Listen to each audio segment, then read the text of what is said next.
Hello दोस्तों, स्वागत है आपका एसके एजुकेशन में। तो आज के इस वीडियो में हम रेलवे ग्रुप डी की परीक्षा के लिए साइंस, जीके और करंट अफेयर के मॉक टेस्ट को यहाँ पर हम लोग डिस्कस करेंगे। तो डेली आपको इसकी एक क्लास मिलती रहेगी और इस क्लास में हम लोग टोटल 100 प्रश्नों को यहाँ पर डिस्कस करेंगे। तो पूरा वीडियो बहुत ही ध्यान से देखिएगा और वीडियो अगर आपको पसंद आता है तो इसे लाइक करने के साथ अपने सभी दोस्तों के साथ में शेयर जरूर करिएगा। तो चलिए अब इस वीडियो की हम शुरुआत करते हैं। पहला प्रश्न है कि इनमें से किसे नीला थोथा या फिर ब्लू विट्रियोल के नाम से जाना जाता है। तो ध्यान रखिएगा, जो हमारा कॉपर सल्फेट होता है, कॉपर सल्फेट को ही हम लोग कहते हैं नीला थोथा या फिर इसे हम लोग ब्लू विट्रियोल के नाम से जानते हैं। तो इस प्रश्न के लिए डी ऑप्शन हो जाएगा यहाँ पर करेक्ट। अगला प्रश्न है कि भारत के साथ स्थलीय सीमा साझा नहीं करता है। तो अगर हम लोग श्रीलंका और मालदीव की बात करते हैं तो इनकी हमारे देश के साथ में जलीय सीमा है। यहाँ पर ऑप्शन डी हो जाएगा करेक्ट। अगला प्रश्न है कि CO2 के 20 ग्राम को मोल में कैसे व्यक्त करेंगे। तो ऐसे प्रश्न ग्रुप डी की परीक्षा में बहुत ज़्यादा पूछे जाते हैं और इसे आपको अच्छे से ध्यान रखना है। देखिए, जब भी इस प्रकार के प्रश्न आपके सामने आए तो सबसे पहले हमारे पास में जो कंपाउंड है उसमें जो भी आपके एटम हैं उन सभी के मास हमको कंसीडर कर लेना है। मास कंसीडर करने के बाद में अगर मान लेते हैं कि मास हमारा 40 आ जाता है और उस पार्टिकुलर जो कंपाउंड है उसके आपके पास में 40 ग्राम है, तो सिंपल शब्दों में आप कह सकते हैं कि उसके हमारे पास में 1 मोल है। अगर 40 उसका मॉलिक्यूलर मास है और 40 ग्राम उस पार्टिकुलर कंपाउंड के हैं तो आप कहेंगे कि उसके 1 मोल है यहाँ पर, लेकिन आपको 20 ग्राम दिया गया है। CO2 का जब आप लोग मॉलिक्यूलर मास निकालेंगे तो ये आता है 44। तो सिंपल शब्दों में हम लोग 40 में डिवाइड कर देंगे 44 से, जो आपकी वैल्यू आएगी वो होगी 0.45, यानी कि आप कह सकते हैं 1/2 मोल यहाँ पर हो जाएगा करेक्ट। यहाँ पर आप लोग देख सकते हैं कंप्लीटली मैंने सॉल्व किया है, तो इसे आप लोग अच्छे से पॉज करके पढ़ लेंगे। अगला प्रश्न है कि जीवों में जो भिन्नता है से डैश डैश होता है। तो जीवों में जो भिन्नता है उससे आपके उत्पत्ति का जटिल रूप होता है, यानी कि कॉम्प्लेक्स फॉर्म ऑफ ओरिजिन होता है। इस प्रश्न के लिए बी ऑप्शन हो जाएगा हमारा करेक्ट। अगला प्रश्न है कि चांदी पर डैश डैश कोटिंग संक्षारण का उदाहरण है। तो चांदी के ऊपर जो आपके काले रंग की कोटिंग होती है ये हमारे संक्षारण का उदाहरण है। तो इस प्रश्न के लिए ए ऑप्शन हो जाएगा यहाँ पर करेक्ट। अगला प्रश्न देखिए थोड़ा सा बड़ा है, ये ग्रुप डी का ही प्रश्न है कि जब कोई अम्ल किसी धातु कार्बोनेट या धातु हाइड्रोजन कार्बोनेट के साथ में अपक्रिया करता है तो इसके परिणाम स्वरूप एक लवण बनता है, कार्बन डाइऑक्साइड गैस निकलती है और यहाँ पर बनता है पानी। तो आपको बताना है कि दिए गए रिएक्शन में से कौन सा हमारा सही है। अब अगर आपको अच्छे से केमिकल रिएक्शन पता है तभी आप लोग ऐसे प्रश्नों को कर सकते हैं। फिलहाल इसके लिए हमारा बी ऑप्शन हो जाएगा करेक्ट। सोडियम कार्बोनेट जब आपके HCl के 2 कंपाउंड के साथ में अपक्रिया करता है तो ये नमक बनाता है, पानी बाहर निकलता है और यहाँ से CO2 गैस हमारी निकलती है। तो इस प्रश्न के लिए बी ऑप्शन हो जाएगा यहाँ पर करेक्ट। अगला प्रश्न है कि हमारे जो भी एलिमेंट हैं उनका क्लासिफिकेशन महत्वपूर्ण क्यों है। तो आप सारे ऑप्शन पढ़िए। देखिए, उनके इलेक्ट्रॉनिक अभिविन्यास को जानने के लिए, तत्वों के कार्यों को जानने के लिए, तत्वों के गुणों की सुविधाजनक ढंग से अध्ययन करने के लिए। तो यहाँ पर ऑप्शन सी हो जाएगा करेक्ट। तो मुख्य रूप से हमारे जो भी एटम हैं उनकी प्रॉपर्टी को जानने के लिए हम लोग उसका वर्गीकरण करते हैं। तो सी ऑप्शन होगा यहाँ करेक्ट। अगला प्रश्न है कि महाकाव्य रामायण जो है वो किसने लिखा है। तो महाकाव्य रामायण की अगर हम लोग बात करते हैं, इसे लिखा है वाल्मीकि जी ने। किसे? वाल्मीकि जी के द्वारा रामायण लिखी गई है। वहीं पर अगर हम लोग महाभारत की बात करते हैं तो वेद व्यास जी के द्वारा महाभारत लिखा गया है। अगला प्रश्न है कि निम्नलिखित में से कौन एक अच्छे उष्मारोधी का उदाहरण है। उष्मारोधी का मतलब इंसुलेटर की बात हो रही है। तो एल्यूमिनियम को आप गर्म करेंगे तो इसके और सिरे भी गर्म होने लगेंगे। तांबे भी आपके इसी प्रकार से कार्य करते हैं। इस्पात भी होता है, लेकिन अगर हम लोग कांच की बात करते हैं तो ये हमारा गुड इंसुलेटर होता है, यानी कि इसमें आपके ताप या फिर जो आपके इलेक्ट्रिसिटी होती है उसका प्रवाह नहीं होता है। सी ऑप्शन होगा यहाँ पर करेक्ट। अगला प्रश्न है कि डैश डैश बाजीराव द्वितीय के दत्तक पुत्र थे जो उनकी पेंशन और पदवी से वंचित कर दिए गए थे। तो इनका नाम नाना साहब है। क्या नाम है? नाना साहब है। तो नाना साहब हमारे बाजीराव द्वितीय के दत्तक पुत्र थे और इन्हीं को पेंशन और पदवी से वंचित कर दिया गया था। डी ऑप्शन हो जाएगा यहाँ पर करेक्ट। अगला प्रश्न है कि क्रिकेट में गेंदबाजी की चाइना मैन शैली का नाम डैश डैश गेंदबाज के नाम पर रखा गया है। तो ये जो आपकी शैली है ये चीनी मूल के एक वेस्टइंडीज क्रिकेटर के नाम पर रखा गया है। ये प्रश्न वैसे आपके एनटीपीसी सीवीटी 1 में आया था। तो यहाँ पर ए ऑप्शन हो जाएगा हमारा करेक्ट। तो ये आप लोग देख सकते हैं, ये चीनी मूल के पहले अंतर्राष्ट्रीय क्रिकेट खिलाड़ी थे। नाम इनका एलिस एजर एकॉन्ग था और इन्हीं के द्वारा सबसे पहली बार आपके चाइना मैन गेंदबाजी की गई थी। अगला प्रश्न है कि शरीर का डैश डैश वह बल है जिसके साथ पृथ्वी इसे आकर्षित करती है। तो शरीर का जो वजन है वही आपका एक प्रकार का बल होता है और इसी को हमारी पृथ्वी आकर्षित करती है। तो ऑप्शन बी हो जाएगा यहाँ पर करेक्ट। अगला प्रश्न है कि भारत के संविधान का कौन सा मौलिक अधिकार मानव तस्करी पर रोक लगाता है। तो ये जो हमारा अधिकार है इसे हम लोग शोषण के विरुद्ध अधिकार के नाम से जानते हैं। तो इस प्रश्न के लिए डी ऑप्शन हो जाएगा हमारा करेक्ट। अगला प्रश्न है कि निम्न में से कौन से तत्व आसानी से धनायन नहीं बनाते हैं। तो आपको पता होना चाहिए जो भी हमारे इलेक्ट्रोपॉजिटिव एलिमेंट होते हैं या फिर आप कह सकते हैं जो मेटल हैं वो आपके धनायन बनाते हैं, जैसे कि क्रोमियम हो गया, मैग्नीज हो गया, लोहा हो गया। लेकिन जब हम लोग सिलिकॉन की बात करते हैं तो ये आपका एक मेटलॉयड है और जो हमारे मेटलॉयड हैं वो आपके धनायन नहीं बनाते हैं। तो इस प्रश्न के लिए डी ऑप्शन हो जाएगा करेक्ट। अगला प्रश्न है कि जो तिरंगा झंडा स्टुटगार्ट में मैडम भीकाजी कामा ने फहराया था 1907 में, उसे चोरी छिपे ब्रिटिश भारत में कौन लाया था। तो इनका नाम है इंदुलाल याग्निक। क्या नाम है? इंदुलाल याग्निक इनका नाम है। तो इस प्रश्न के लिए सी ऑप्शन हो जाएगा करेक्ट। अगला प्रश्न है कि रैली फॉर रिवर्स अभियान के पीछे कौन है। तो रैली फॉर रिवर नाम का जो अभियान है इसे शुरू किया है सदगुरु जग्गी वासुदेव ने। किसने? सदगुरु के नाम से ये फेमस हैं, वैसे इनका नाम जग्गी वासुदेव है और इन्हीं के द्वारा रैली फॉर रिवर्स की शुरुआत की गई है। अगला प्रश्न है कि डैश डैश ने तर्क दिया था कि सभी ग्रह सूर्य के कक्ष में हैं ना कि पृथ्वी की। उस समय की मान्यता के विपरीत था। तो ध्यान रखिएगा ये जो आपका तर्क है इसे दिया था गैलीलियो गैलीली ने। किसने? गैलीलियो गैलीली ने ये तर्क दिया था। तो इस प्रश्न के लिए बी ऑप्शन हो जाएगा करेक्ट। दरअसल पहले ये माना जाता था कि जो हमारा सौरमंडल है, हमारे सौरमंडल के सेंटर में आपको मिलेगी पृथ्वी और इसके चारों ओर बाकी ग्रह और सूर्य लगाता है चक्कर। तो यहाँ पर गैलीलियो महोदय ने ये प्रूव किया कि हमारे सोलर सिस्टम के सेंटर में आपका सूर्य है और ग्रह इसके चक्कर लगाते हैं और इसी के लिए 1633 में इनको आजीवन कारावास की सजा हुई थी। अगला प्रश्न है कि सतपुड़ा रेंज में माउंट धूपगढ़ सबसे ऊंची चोटी है जो कि डैश डैश में स्थित है। तो माउंट धूपगढ़ जो है ये आपको मध्य प्रदेश राज्य में मिलेगा। इस प्रश्न के लिए ए ऑप्शन हो जाएगा करेक्ट। अगला प्रश्न है कि उत्तर प्रदेश में डैश डैश जो है वो कांच की चूड़ियों के काम के लिए प्रसिद्ध है।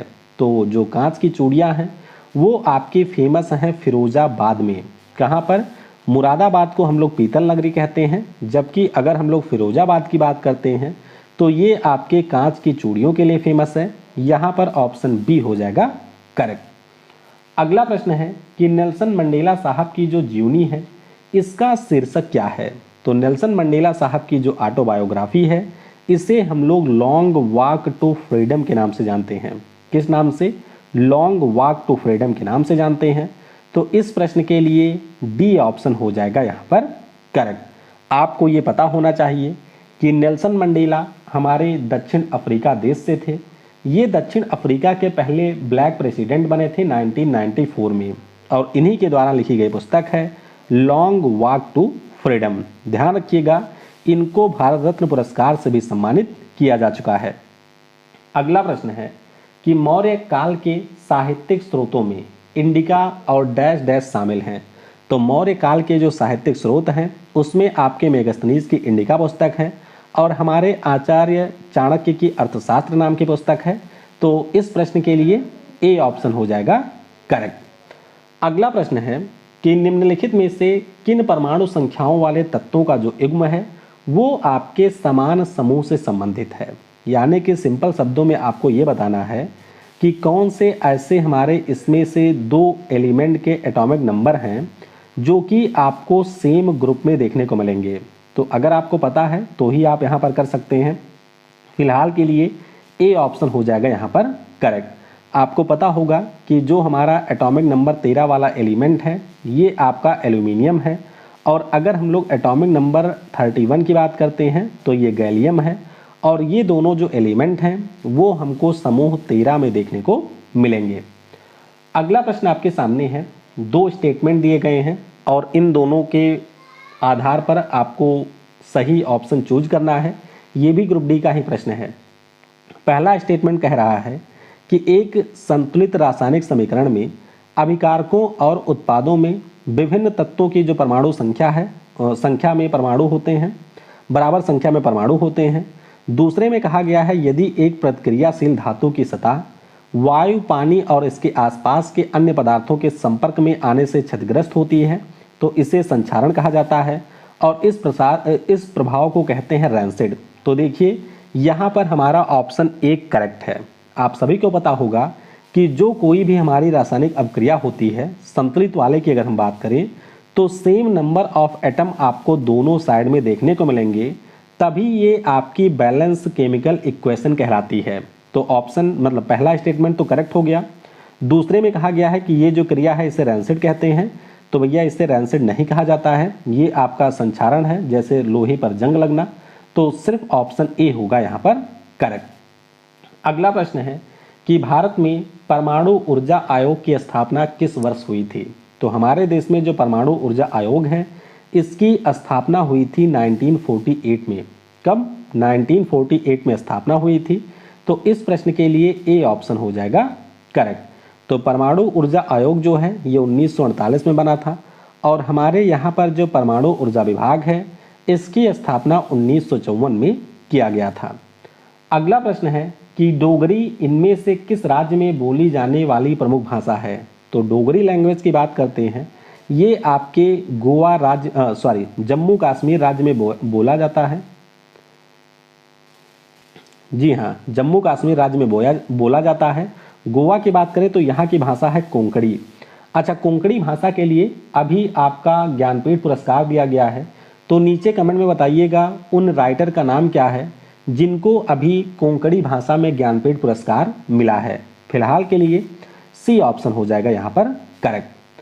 अगला प्रश्न है कि जो रेड डेटा बुक है इनमें से किस संगठन से संबंधित है। तो रेड डेटा बुक की अगर हम लोग बात करते हैं, जो भी हमारे स्पीसीज हैं उनको यहाँ पर कैटेगराइज किया जाता है, और ये जो बुक है उसे पब्लिश करता है IUCN यानी कि international union for conservation of nature and natural resources. इस प्रश्न के लिए डी ऑप्शन हो जाएगा करेक्ट। अगला प्रश्न है कि मध्य प्रदेश में स्थित खजुराहो मंदिर किसके द्वारा बनवाए गए थे।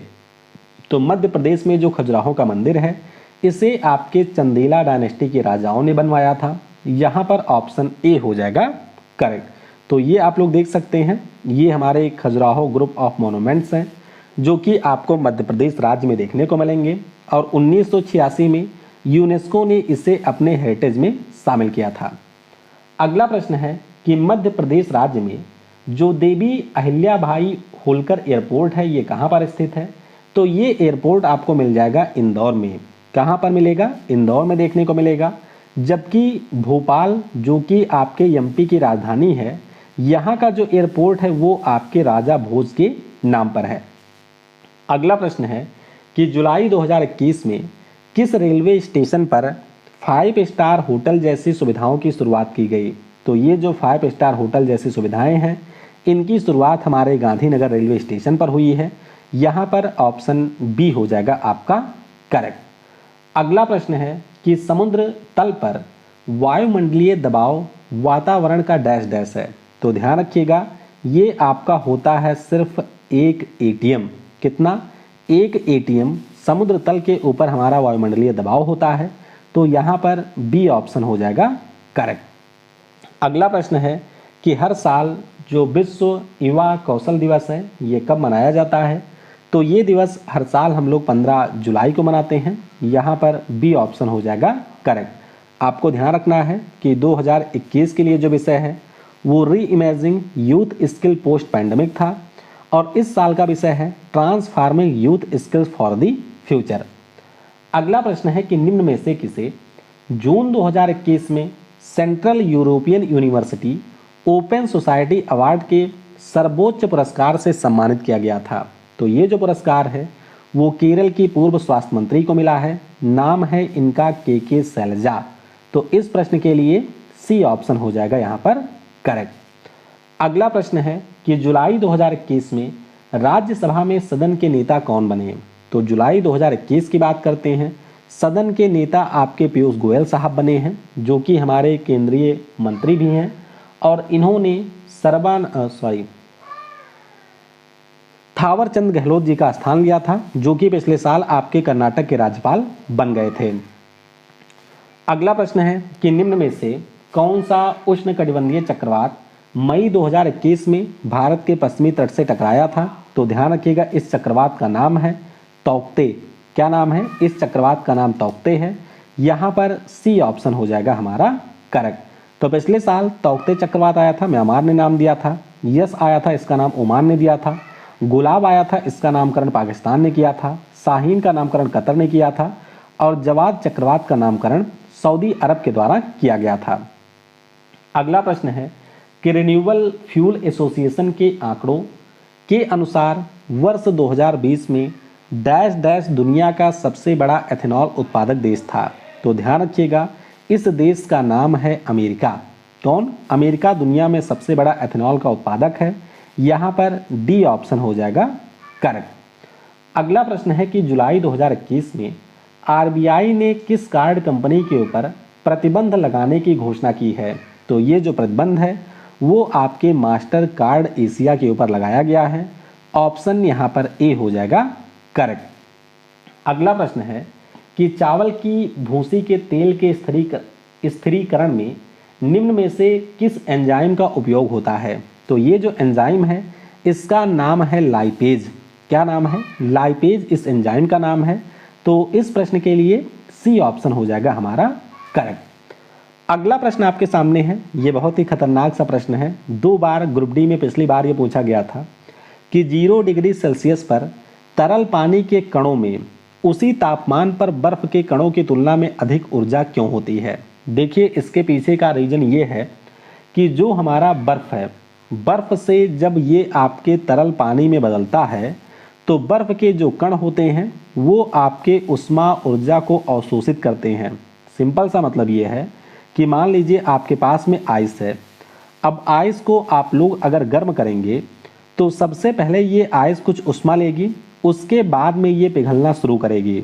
तो पहले कुछ उष्मा आपको इससे पिघलाने में लगेगी, उसके बाद में इसको टेम्परेचर बढ़ाने में बाकी ऊर्जा का उपयोग होगा। तो इसीलिए बर्फ से तरल पानी के रूपांतरण की प्रक्रिया के दौरान बर्फ के कण उष्मा ऊर्जा को अवशोषित करते हैं। यहाँ पर डी ऑप्शन हो जाएगा करेक्ट। अगला प्रश्न है सिंपल सा कि दचगम नेशनल पार्क डैश डैश में है। तो ये नेशनल पार्क आपको जम्मू कश्मीर में मिलेगा। ऑप्शन बी हो जाएगा यहाँ पर करेक्ट। तो Dachigam national park, Salim Ali, city forest national park, Kishtwar national park, ये सारे आपको जम्मू कश्मीर में मिलेंगे। हमारे भारत का जो सबसे बड़ा नेशनल पार्क है जिसे हम लोग हेमिस नेशनल पार्क के नाम से जानते हैं, ये आपको लद्दाख केंद्र शासित प्रदेश में मिलेगा। अगला प्रश्न है कि अल्फा केराटिन एक प्रोटीन है जो कि डैश डैश में पाया जाता है। तो अल्फा केराटिन की अगर हम लोग बात करते हैं तो ये आपको आपकी स्किन में देखने को मिलेगा। यहाँ पर ऑप्शन बी हो जाएगा करेक्ट। तो रेशेदार ऊन जो होते हैं ये मुख्य रूप से हमारे अल्फा केराटिन के बने होते हैं और अल्फा केराटिन मुख्य रूप से आपको बालों में और आपकी त्वचा में देखने को मिलेगा। अगला प्रश्न है कि निम्न में से कौन सा कथन गलत है। पहले कथन में कहा गया है कि वियुक्त बल मौजूद नहीं होता है, यानी कि separate force does not exist, बिल्कुल गलत है। बल आपके युग्म में कौन सा कथन गलत है? हाँ, तो ये आपका सही होता है, बल युग्म में होते हैं, बिल्कुल ये भी आपका करेक्ट स्टेटमेंट है। क्रिया और प्रतिक्रिया बल भिन्न पिंडों पर लगते हैं, ये बिल्कुल सही है। और यहाँ पर कहा गया है कि एक्शन और रिएक्शन फोर्स समान पिंड पर लगते हैं, बिल्कुल गलत है। जैसे कि मान लीजिए ये पृथ्वी है, पृथ्वी को अगर आप लोग अपने पैर से दबा रहे हैं तो जो आपके पैर के द्वारा पृथ्वी पर लगाया गया बल है ये नीचे की ओर काम करेगा और पृथ्वी के द्वारा जो रिएक्शन फोर्स है वो आपके ऊपर की ओर काम करेगा। यानी कि दोनों जो बल हैं ये आपके अपोजिट डायरेक्शन में लगते हैं और दोनों हमारे डिफरेंट चीज़ों पर लगते हैं। अगला प्रश्न है कि निम्न में से कौन सा शरीर में पाया जाने वाला सूक्ष्म तत्व नहीं है। तो आपको पता होगा माइक्रोन्यूट्रिएंट और मैक्रोन्यूट्रिएंट की ज़रूरत होती है हमारे शरीर को।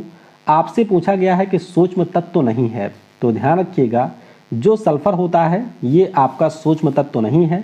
बाकी लोहा, जस्ता और मैग्नीज जो है इसको हमारे शरीर की बहुत ही सूक्ष्म मात्रा में आवश्यकता होती है। अगला प्रश्न है कि वंसदा राष्ट्रीय उद्यान डैश डैश राज्य में है। तो वंसदा राष्ट्रीय उद्यान की बात करें ये आपको गुजरात राज्य में देखने को मिलेगा। यहाँ पर सी ऑप्शन हो जाएगा हमारा करेक्ट। तो कच्छ या मरीन नेशनल पार्क, वेलवदर या ब्लैक बक नेशनल पार्क, गिर नेशनल पार्क और वंसदा नेशनल पार्क ये सारे आपको गुजरात राज्य में मिलेंगे। अगला प्रश्न है कि निम्नलिखित में से कौन सा कारक किसी दिए गए द्रव में वस्तु पर कार्यरत उत्प्लावन बल के परिमाण पर निर्भर करता है। तो जब आप लोग किसी भी वस्तु को पानी के अंदर डुबोते हैं तो तरल पदार्थ का जो घनत्व है और इसमें डूबी हुई वस्तु का जो आयतन है इसके ऊपर ये डिपेंड करता है क्या, उत्प्लावन बल का जो परिमाण है। यहाँ पर सी ऑप्शन हो जाएगा हमारा करेक्ट। ये आप लोग देख सकते हैं ये आपके उत्प्लावन बल का फार्मूला है F equal to rho g v, जहाँ पर आपका रो डेंसिटी ऑफ फ्लड है, जी हमारा ग्रेविटेशनल एक्सेलरेशन है और v आपका वह आयतन है जो कि आपके द्रव के द्वारा हटाया गया है। तो डेंसिटी और वॉल्यूम दोनों पर डिपेंड करेगा। यहाँ पर ऑप्शन हमारा सी हो जाएगा करेक्ट। अगला प्रश्न है कि निम्नलिखित में से किसके संयोजन से सोल्डर बनता है। तो सोल्डर की अगर हम लोग बात करते हैं ये आपके लेड और टिन के संयोजन से बनता है। किससे? लेड और टिन के संयोजन से हमारा सोल्डर बनता है और इसी से आप लोग घरों में जो इलेक्ट्रिक उपकरण हैं उसमें जॉइंटिंग वगैरह करते हैं तारों की। तो ए ऑप्शन हो जाएगा करेक्ट। अगला प्रश्न है कि घरेलू ईंधन के रूप में प्रयुक्त जो लिक्विड पेट्रोलियम गैस है इसमें मुख्यतः क्या पाया जाता है। तो लिक्विड पेट्रोलियम गैस की बात करते हैं इसमें आपको मिलेगा प्रोपेन और ब्यूटेन। तो इसीलिए यहाँ पर ऑप्शन हमारा बी हो जाएगा करेक्ट। आप लोगों को पता होना चाहिए कि जो हमारा लिक्विफाइड पेट्रोलियम गैस है इसमें आपकी 20% प्रोपेन होती है और इसमें आपको 80% ब्यूटेन देखने को मिलेगा। अगला प्रश्न है कि इनमें से कौन सी धातुओं का उपयोग विद्युत तार बनाने के लिए किया जाता है। तो ये जो हमारी धातु है नाम है इसका कॉपर। क्या नाम है? कॉपर इसका नाम है। वैसे आपके चांदी के भी तार बनाए जा सकते हैं लेकिन आपको पता है चांदी बहुत ही महंगी धातु है। तो मुख्य रूप से जो आपके घरों के इलेक्ट्रिक उपकरण हैं या फिर जो आपके घरों के तार होते हैं वो कॉपर के बनाए जाते हैं। सी ऑप्शन हो जाएगा करेक्ट। अगला प्रश्न है कि जो हमारी फ्लैक्स सीड होती है इसमें प्रचुर मात्रा में क्या पाया जाता है। तो फ्लैक्स सीड यानी कि अलसी की बात करें तो इसमें आपको ओमेगा 3 फैटी एसिड देखने को मिलेगा। क्या मिलेगा? ओमेगा 3 फैटी एसिड देखने को मिलेगा। यहाँ पर बी ऑप्शन हो जाएगा करेक्ट। अच्छा, क्या काम करता है ये? तो ओमेगा 3 फैटी एसिड मुख्य रूप से आपके शरीर में जो ब्लड वेसल्स होती हैं उसमें किसी भी प्रकार के वसा के जमाव को रोकता है। अगला प्रश्न है, श्वसन क्रिया में वायु के कौन से घटक की मात्रा में कोई परिवर्तन नहीं होता है। देखिए, सिंपल शब्दों में आपको पता होगा कि मुख्य रूप से जो गैस हमारे एटमॉस्फेयर में प्रचुर मात्रा में पाई जाती हैं वो नाइट्रोजन और ऑक्सीजन है। जब हम लोग श्वसन करते हैं तो वायुमंडल में जो भी गैसें होती हैं उन गैसों को हम लोग एक अनुपात में अपने शरीर के अंदर ले जाते हैं। बाद में क्या होता है, जो ऑक्सीजन है उसका काम अपने आप होता रहता है, मतलब जो उसकी ज़रूरतें हैं। अंदर से जो आपकी कार्बन डाइऑक्साइड है वो आपके बाहर आती है। उसके अलावा जो अन्य गैसें गई होती हैं वो भी आपके आ जाती हैं बाहर। तो आप कह सकते हैं कि जो हमारा नाइट्रोजन है वो आपके किसी भी प्रकार से हमारे श्वसन में पार्टिसिपेट नहीं करता है, यानी कि जितनी मात्रा में हम लोग नाइट्रोजन अंदर ले जाते हैं वह नाइट्रोजन एज इट इज आ जाता है बाहर। ऑक्सीजन की मात्रा में कमी होती है जबकि कार्बन डाइऑक्साइड की मात्रा में होती है वृद्धि। अगला प्रश्न है कि अधिकांश प्राणियों में जैविक पदार्थ का लगभग 80% क्या पाया जाता है। तो अधिकांश प्राणियों में जो जैविक पदार्थ का लगभग 80% आपका होता है प्रोटीन। क्या होता है? प्रोटीन होता है। तो इस प्रश्न के लिए ए ऑप्शन हो जाएगा हमारा करेक्ट। अगला प्रश्न है कि मछली का उपभोग बढ़ाने के लिए किस राज्य ने 21 नवंबर 2020 को एक्वा बाजार और एक्वा हब परियोजना का उद्घाटन किया था। तो ये आपके सीबीटी 2 में पूछा गया प्रश्न है। ध्यान रखिएगा, इसका शुभारंभ जो है वो आंध्र प्रदेश की सरकार ने किया है। तो इस प्रश्न के लिए ए ऑप्शन हो जाएगा करेक्ट। अगला प्रश्न है कि एंटीजन किस प्रकार का पदार्थ होता है। तो अगर हम लोग एंटीजन की बात करते हैं तो ये हमारे प्रतिरक्षा तंत्र को करता है प्रवर्तित, यानी कि जब भी आपके शरीर में कोई पैथोजन इंटर करते हैं तो उन पैथोजन को समाप्त करने के लिए जो हमारा इम्यून सिस्टम रिस्पॉन्स करता है उसे स्टिमुलेट्स करने का काम करता है एंटीजन। तो यहाँ पर सी ऑप्शन हो जाएगा करेक्ट। अगला प्रश्न है कि WBC का बनना यानी कि व्हाइट ब्लड सेल का बनना और RBC की मृत्यु कहाँ पर होती है। तो ये दोनों काम होते हैं आपके प्लीहा में। इस प्रश्न के लिए बी ऑप्शन हो जाएगा यहाँ पर करेक्ट। अगला प्रश्न है कि एक पत्रकार रवीश कुमार निम्नलिखित में से किस समाचार चैनल से जुड़े हुए हैं। तो रवीश कुमार जी का एक शो भी आता है जिसे आप लोग प्राइम टाइम के नाम से जानते हैं और रवीश कुमार जी हमारे NDTV चैनल से जुड़े हुए हैं। यहाँ पर डी ऑप्शन हो जाएगा करेक्ट।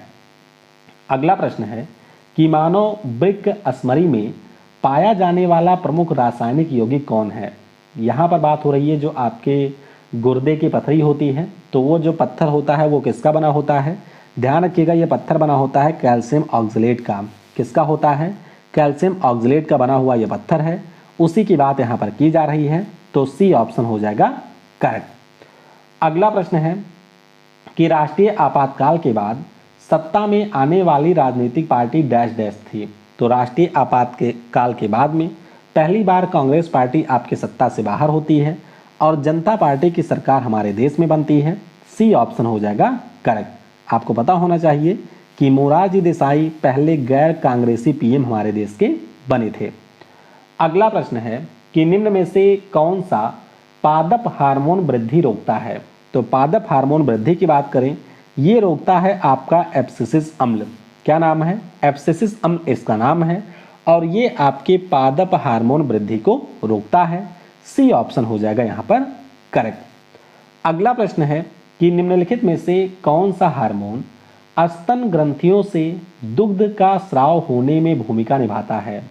तो ये जो हार्मोन है ये मुख्य रूप से आपके मैमल्स में देखने को मिलेगा और इसे हम लोग ऑक्सीटोसिन के नाम से जानते हैं। किस नाम से?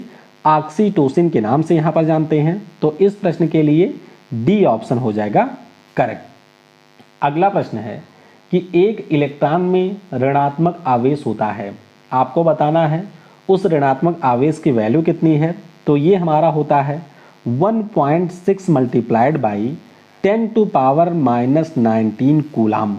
कितना चार्ज होता है?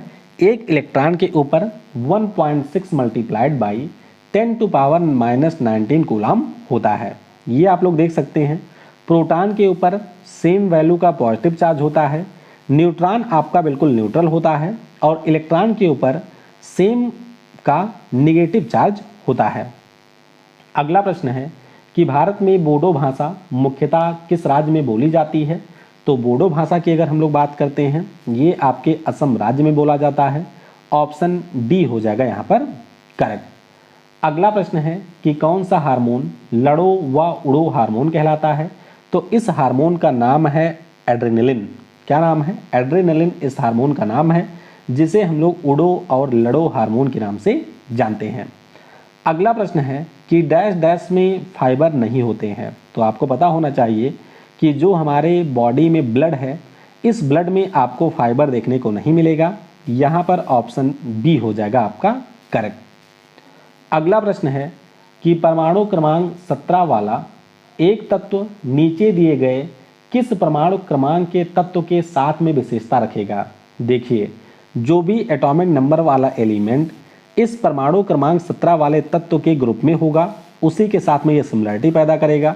17 का मतलब होता है यहाँ पर क्लोरीन, और क्लोरीन के बाद में जो अगला एलिमेंट है वो आपका होता है एटॉमिक नंबर 35 वाला, यानी कि इसे हम लोग ब्रोमीन कहते हैं, जिसका एटॉमिक नंबर होता है 35। अगला प्रश्न है कि जिन अंगों की मूल संरचना भिन्न होती है लेकिन दिखने में एक जैसे होते हैं और उनके कार्य भी समान होते हैं, उसे आप लोग किस प्रकार के अंग के रूप में जानते हैं? तो इसे हम लोग एनालॉगस ऑर्गन या फिर समरूप अंग के रूप में जानते हैं। कैसे? समरूप अंग या फिर एनालॉगस ऑर्गन के नाम से जानते हैं। डी ऑप्शन हो जाएगा यहाँ पर करेक्ट। अगला प्रश्न है कि जब दो समान बल किसी पिंड पर एक दूसरे के विरुद्ध दिशा में प्रयुक्त होते हैं तो पिंड पर प्रयुक्त होने वाला कुल बल कितना है? भैया जाहिर सी बात है, मान लीजिए ये कोई पिंड है, आप 5 न्यूटन का बल इधर से लगा रहे हैं, 5 का इधर से लगा रहे हैं, तो नेट जो हमारा फोर्स है वो 0 हो जाएगा। तो इसीलिए ये जो बल है वो आपका 0 होगा। डी ऑप्शन हो जाएगा करेक्ट। अगला प्रश्न है कि भारतीय राष्ट्रीय आंदोलन के दौरान लोकमान्य तिलक के द्वारा निम्नलिखित में से कौन सा समाचार पत्र निकाला गया था? तो ये जो समाचार पत्र है, नाम है इसका केसरी। क्या नाम है? केसरी इस समाचार पत्र का नाम है। यहाँ पर डी ऑप्शन हो जाएगा हमारा करेक्ट। अगला प्रश्न है कि मानव शरीर की सबसे छोटी अंतःस्रावी ग्रंथि कौन सी है? तो सबसे छोटी की बात हो रही है, और सबसे छोटी जो ग्रंथि है इसका नाम है पिट्यूटरी ग्लैंड। क्या नाम है? पिट्यूटरी ग्लैंड इसका नाम है, और ये हमारे शरीर की सबसे छोटी ग्रंथि होती है। डी ऑप्शन हो जाएगा यहाँ पर करेक्ट। अगला प्रश्न है कि जब लोहे की फाइलिंग में हाइड्रोक्लोरिक अम्ल मिलाया जाता है तब क्या होता है? तो जब भी लोहे की फाइलिंग में हाइड्रोक्लोरिक अम्ल आप मिलाएंगे तो यहाँ पर हाइड्रोजन गैस बनती है और आपका बनता है लौह क्लोराइड। तो इस प्रश्न के लिए सी ऑप्शन हो जाएगा करेक्ट। ये आप लोग देख सकते हैं, ये हाइड्रोक्लोरिक अम्ल है, इसमें हमने लोहा को मिला दिया है तो FeCl2 बनेगा और हाइड्रोजन गैस यहाँ पर बाहर निकलेगी। अगला प्रश्न है कि अंग्रेजों से लड़ते हुए जो हमारी रानी लक्ष्मीबाई हैं, ये किस सन में शहीद हो गई थी? तो रानी लक्ष्मीबाई की बात करें, ये आपकी शहीद हुई थी 1858 में। यहाँ पर ऑप्शन हमारा बी हो जाएगा करेक्ट। अगला प्रश्न है कि निम्न में से कौन कोशिका विभाजन को प्रोत्साहित करता है? तो कोशिका विभाजन की बात हो रही है, ध्यान रखिएगा, कोशिका विभाजन को प्रभावित करता है साइटोकाइनिन। कौन सा? साइटोकाइनिन नाम का जो हार्मोन आपके पौधों में पाया जाता है, ये आपके कोशिका विभाजन को प्रमोट करता है। अगला प्रश्न है कि जल के अम्ल के मिश्रण को क्या कहा जाता है जिसके परिणाम स्वरूप प्रति इकाई आयतन में आयनों की सांद्रता में कमी हो जाती है? देखिए सिंपल शब्दों में आप समझिए, मान लीजिए आपके पास में 1 लीटर एसिड है, स्ट्रॉन्ग एसिड है कोई, अब इसमें आपने आधा लीटर ला करके पानी मिला दिया, तो इससे क्या होगा, ये जो आपका स्ट्रॉन्ग एसिड था ये थोड़ा सा और वीक हो जाएगा, यानी कि आप कह सकते हैं कि ये हो गया है डाइल्यूट।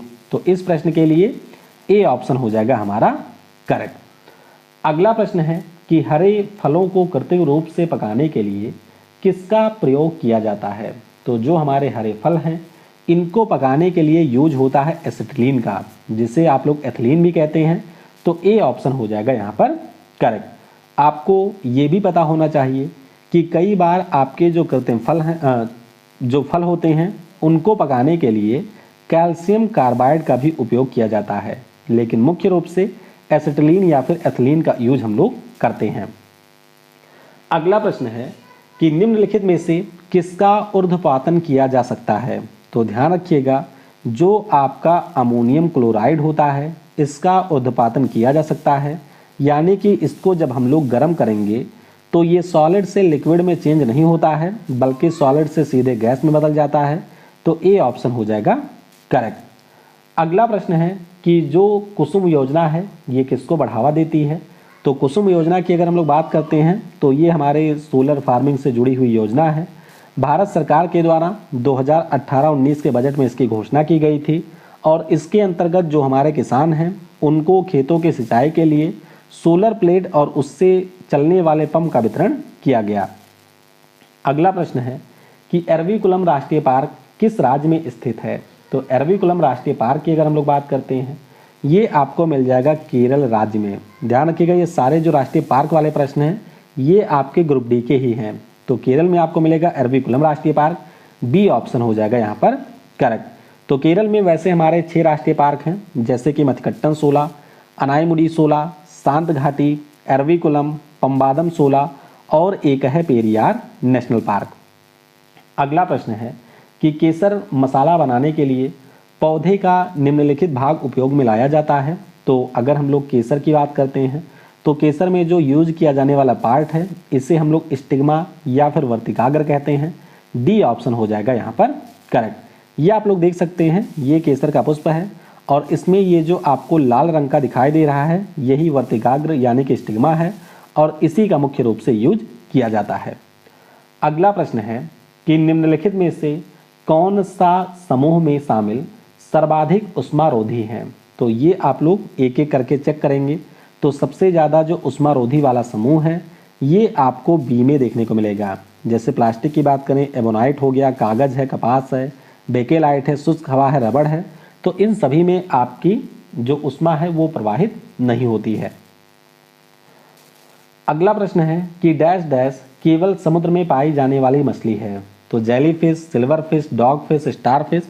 ध्यान रखिएगा इसमें जो डॉग फिश है ये आपकी समुद्र में पाई जाने वाली मछली है, बाकी ऐसा कोई भी मछली नहीं होती है। तो इस प्रश्न के लिए सी ऑप्शन हो जाएगा करेक्ट। अगला प्रश्न है कि निम्नलिखित में से कौन सा व्यक्ति इस समूह से संबंधित नहीं है। देखिए राकेश शर्मा जी ये हमारे स्पेस में जाने वाले पहले भारतीय हैं। कल्पना चावला की बात करें तो ये पहली भारतीय महिला हैं। सुनीता विलियम आपकी दूसरी भारतीय महिला हैं या भारतीय मूल की हैं, जबकि महेंद्र सिंह धोनी एक क्रिकेटर हैं। तो 3 हमारे स्पेस से जुड़े हुए हैं, बाकी एक क्रिकेटर हैं। तो बी ऑप्शन हो जाएगा यहाँ पर करेक्ट। अगला प्रश्न है कि भारतीय अर्थव्यवस्था के संदर्भ में निम्नलिखित में से कौन सा प्राथमिक क्षेत्र के अधीन आता है। तो प्राथमिक क्षेत्र की अगर हम लोग बात करते हैं इसके अधीन आती है आपकी खेती, किसानी, पशुपालन। ये सारे हमारे प्राथमिक सेक्टर के हैं। डी ऑप्शन हो जाएगा यहाँ पर करेक्ट।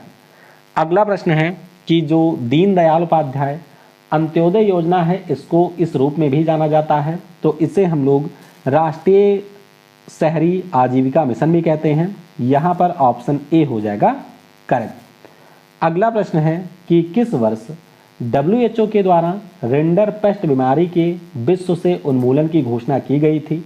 आपको पता होना चाहिए कि जितनी भी बीमारियां आपके मानव समाज में आई हैं उनमें से सिर्फ 2 ही बीमारियां हैं जो कि पूरी तरीके से आज दुनिया से समाप्त हो चुकी हैं। उनमें से पशुओं की एक बीमारी है जिसका नाम है रिंडर पेस्ट।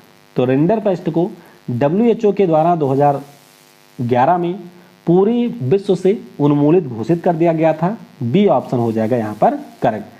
चलिए एक बीमारी है जो कि हम इंसानों की बीमारी थी उसको भी दुनिया से एलिमिनेट कर दिया गया है, उसका नाम क्या है ये आप लोग कमेंट में बताइएगा। अगला प्रश्न है कि प्रत्येक वर्ष विश्व अंतर्राष्ट्रीय न्याय दिवस कब मनाया जाता है। तो हर साल ये जो विश्व अंतर्राष्ट्रीय न्याय दिवस है ये आपके 17 जुलाई को मनाया जाता है, यानी कि यहाँ पर हमारा ऑप्शन बी हो जाएगा करेक्ट। अगला प्रश्न है कि निम्नलिखित में से क्या एक ऊर्जा का गैर पारंपरिक स्रोत है। तो अगर हम लोग पारंपरिक स्रोत की बात करते हैं तो आपका लकड़ी है, कोयला है, पवन है, गैर पारंपरिक की अगर हम लोग बात करते हैं तो आपको पता होना चाहिए कि जो हमारी पवन ऊर्जा है ये आपका गैर पारंपरिक स्रोत है। बाकी पेट्रोल, लकड़ी और कोयला ये हमारे पारंपरिक स्रोत हैं। तो डी ऑप्शन होगा करेक्ट। अगला प्रश्न है कि निम्न में से कौन सी विद्युत आवेश की वह इकाई है जो लगभग 6 मल्टीप्लाइड बाई 10⁻18 इलेक्ट्रॉनों में निहित आवेश के बराबर होती है? तो ये जो इकाई है नाम इसका है कूलाम्ब। क्या नाम है? कूलाम्ब इसका नाम है। ऑप्शन डी हो जाएगा यहाँ पर करेक्ट। अगला प्रश्न है कि जुलाई 2021 में किस राज्य में हरेला त्यौहार मनाया गया? तो हरेला त्यौहार की अगर हम बात करें ये हमारे उत्तराखंड में मनाया जाता है, जबकि एक त्यौहार है जिसका नाम हरेली होता है। हरेली त्यौहार आपके छत्तीसगढ़ राज्य में मनाया जाता है। अगला प्रश्न है कि समकालीन कर्नाटक संगीत में मेल करता रागों की संख्या कितनी है? तो कर्नाटक संगीत की अगर हम लोग बात करें यहाँ पर रागों की संख्या आपकी है 72। कितनी है? 72 रागों की संख्या आपको देखने को मिलेगी। इस प्रश्न के लिए बी ऑप्शन हो जाएगा करेक्ट। अगला प्रश्न है कि भारत की 2011 की जनगणना के अनुसार भारत में 10 लाख से अधिक जनसंख्या वाले शहर कितने हैं? तो 2011 की जनगणना के अनुसार 10 लाख से अधिक जनसंख्या वाले जो शहर हैं इनकी संख्या है टोटल 53। आपको पता होना चाहिए अगर हम लोग सबसे अधिक जनसंख्या वाले शहर की बात करते हैं तो वो मुंबई है। बी ऑप्शन होगा यहाँ पर करेक्ट। अगला प्रश्न है कि हाल ही में शिक्षा मंत्रालय ने किस मंत्रालय के साथ मिलकर SIATP नामक प्रोग्राम लॉन्च किया है? तो ये जो आपका प्रोग्राम है वो सामाजिक न्याय और उद्यमिता मंत्रालय के साथ मिलकर के लॉन्च किया गया है। इस प्रश्न के लिए यहाँ पर डी ऑप्शन हो जाएगा हमारा करेक्ट।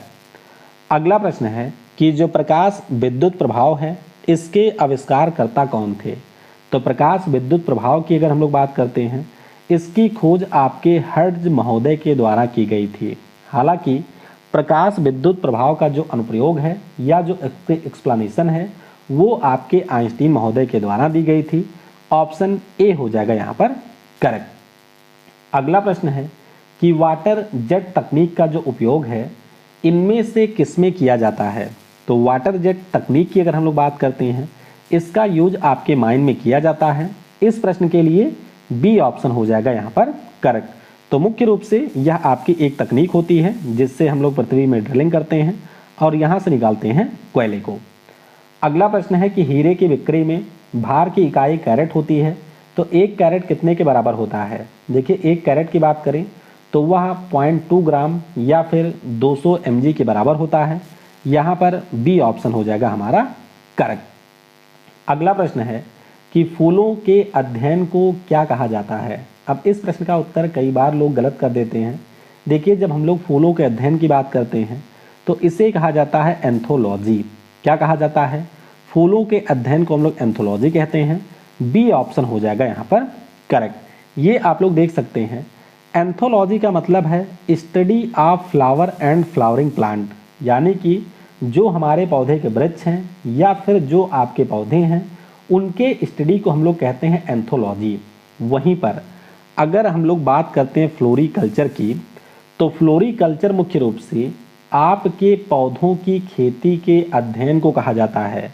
तो फूलों के खेती के अध्ययन की अगर हम बात करें तो इसे फ्लोरीकल्चर कहते हैं और जो आपके फूल और उसके पौधे हैं उसके अध्ययन को एंथोलॉजी यहाँ पर कहा जाता है। अगला प्रश्न है कि इनमें से कौन सी वाटर गैस है? तो वाटर गैस मुख्य रूप से कार्बन मोनोऑक्साइड और हाइड्रोजन का मिश्रण होता है। तो इस प्रश्न के लिए ए ऑप्शन हो जाएगा यहाँ पर करेक्ट।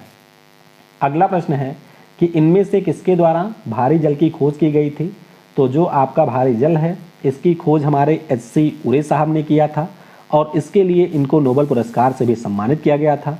आपको पता होना चाहिए कि जो भारी जल है इसका फार्मूला D2O होता है, जबकि अगर हम लोग डी की बात करते हैं तो ये हमारे हाइड्रोजन का एक समस्थानिक है। तो बी ऑप्शन होगा करेक्ट।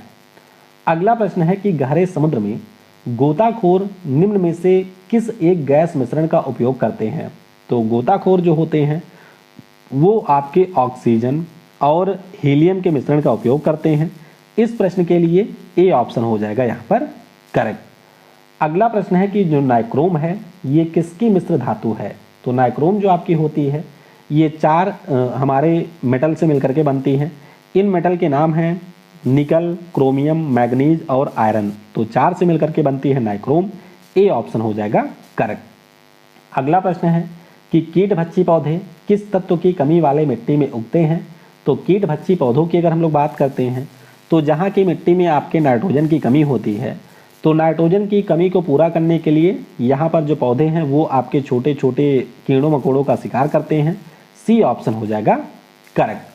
अगला प्रश्न है कि निम्नलिखित में से कौन सा कथन सत्य है। 4 ऑप्शन आपके सामने दिए गए हैं और बहुत ही सिंपल सा प्रश्न है। आपको पता होना चाहिए कि जो वक्रता त्रिज्या होती है वो फोकस लंबाई के दोगुने के बराबर होती है। कैसे, यहाँ पर देखिए, ये आपकी फोकस लंबाई है, यानी कि फोकस है, ये फोकस लंबाई है और ये आपकी होती है वक्रता त्रिज्या की वक्रता त्रिज्या। तो आप देख सकते हैं कि जो हमारे लेंस से फोकस की दूरी है अगर ये 2 है तो लेंस से जो आपकी वक्रता त्रिज्या है ये हो जाएगी टोटल 4, यानी कि दोगुने के बराबर होती है। डी ऑप्शन हो जाएगा यहाँ पर करेक्ट। आखिरी प्रश्न है कि डैश डैश हमारे शरीर की कोशिकाओं में उपस्थित O2 के साथ संयोजित होकर ऊर्जा प्रदान करते हैं। तो इसका नाम है शर्करा, यानी कि जो आपके शरीर में शुगर होता है ये आपके ऑक्सीजन के साथ में संयोजित होता है और हमारे शरीर को प्रदान करता है ऊर्जा। तो बी ऑप्शन हो जाएगा यहाँ पर करेक्ट। तो इस प्रकार से हमने आपके दूसरे सेट में टोटल 100 प्रश्नों को डिस्कस किया है और ये जो वीडियो है आप सभी के लिए रामबाण है अगर आपको ग्रुप डी का एग्जाम देना है, क्योंकि 135 सेट में ग्रुप डी हुआ था तो यहाँ से प्रश्न आपके जरूर पूछे जाएंगे और बहुत सारे प्रश्न ऐसे हैं जो कि एग्जैक्ट वहीं से पूछे जाएंगे। तो इसीलिए पूरा एनालिसिस आप लोग ध्यान से देखा करिए।